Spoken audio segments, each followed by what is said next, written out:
Hello everyone, welcome to the Bong tasty hub. আজ আমি দু ধরনের এগ স্যান্ডউইচের রেসিপি আপনাদের সাথে শেয়ার করব। তো চলুন রেসিপিটি শুরু করা যাক। প্রথম স্যান্ডউইচ বানানোর জন্য একটা প্যান গরম করে দিয়ে দিচ্ছি 1 চামচ বাটার।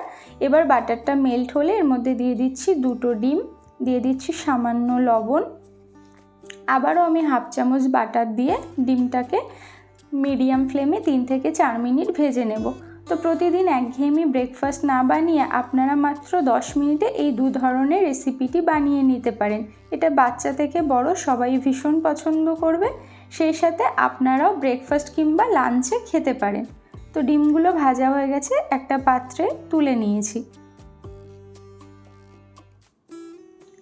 এবার আমি প্যান গরম করে দিয়ে দিচ্ছি আবারও 1 চামচ বাটার। এবার আমি ব্রেডগুলোকে সেঁকে নেব, তার জন্য এখানে 2টো স্লাইস করা ব্রেড নিয়েছি। ব্রেডগুলো দিয়ে উপর থেকে আমি একটু বাটার স্প্রেড করে দিচ্ছি, দিয়ে এপিট ওপিট একটু লাল লাল করে ভেজে নেব। তো এক পাশ হয়ে গেছে, উল্টে আর এক পাশ ভালো করে ভেজে নিচ্ছি। তো এখানে আমি রুটিগুলোকে দুপাশ ভালো করে ভেজে তুলে নিয়েছি। এবার একটা ব্রেডের উপর দিয়ে দিচ্ছি 1 চামচ মেয়োনিজ, খুব ভালো করে লাগিয়ে নিয়েছি। এবার ডিমের যে ভুজিয়াটা আমি বানিয়েছিলাম সেটাই এর উপরে অ্যাড করে দিচ্ছি, দিয়ে চামচ দিয়ে ভালো করে একটু ছড়িয়ে দিচ্ছি।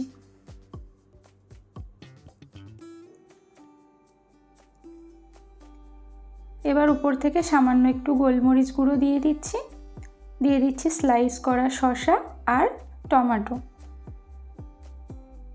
এবার অন্য একটা ব্রেডে আবারও 1 চামচ মেয়োনিজ লাগিয়ে নিয়ে উপর থেকে একটু টমেটো সস দিয়ে দিচ্ছি,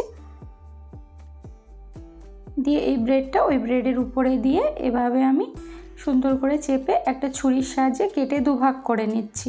তো আপনারা দেখতেই পেলেন কত কম সময়ে এগ স্যান্ডউইচ একটা বানিয়ে ফেললাম। এবার দ্বিতীয় নাম্বার স্যান্ডউইচ বানাবো, তার জন্য একটা বোল নিয়ে এর মধ্যে নিয়ে নিচ্ছি একটা সেদ্ধ করা ডিম। এবার একটা গ্রেটারের সাহায্যে ডিমগুলোকে আমি গ্রেট করে নিচ্ছি, আপনারা চাইলে কাঁটা চামচ দিয়ে ম্যাশ করে নিতে পারেন। এবার অ্যাড করে দিচ্ছি 2 চামচ মেয়োনিজ, দিয়ে দিচ্ছি শসা, গ্রেট করা শসা, দিয়ে দিচ্ছি গ্রেট করা গাজর আর একটু টমেটো কুচি করে নিয়েছি, দিয়ে দিচ্ছি গোলমরিচ গুঁড়ো, দিয়ে দিচ্ছি ভিনিগার, আপনারা চাইলে এখানে লেবুর রস ব্যবহার করতে পারেন। এবার স্বাদ মতো নুন দিয়ে ভালো করে মিক্স করে নিচ্ছি। এবার একটা ব্রেড নিয়েছি, ব্রেডগুলো সাইড থেকে আমি এভাবে ছুরি দিয়ে সুন্দর করে কেটে বাদ দিয়ে দিচ্ছি। এবার ব্রেডের গায়ে একটু বাটার লাগিয়ে নিচ্ছি। এবার যে ডিমের মিশ্রণটা বানিয়ে রেখেছিলাম সেটা এর মধ্যে অ্যাড করে দিচ্ছি।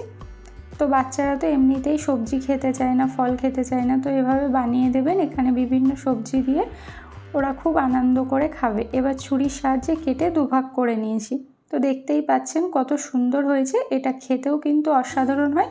আপনারা অবশ্যই রেসিপিটি বাড়িতে ট্রাই করবেন, ট্রাই করার পরে আমাকে জানাবেন কেমন লাগলো আপনাদের।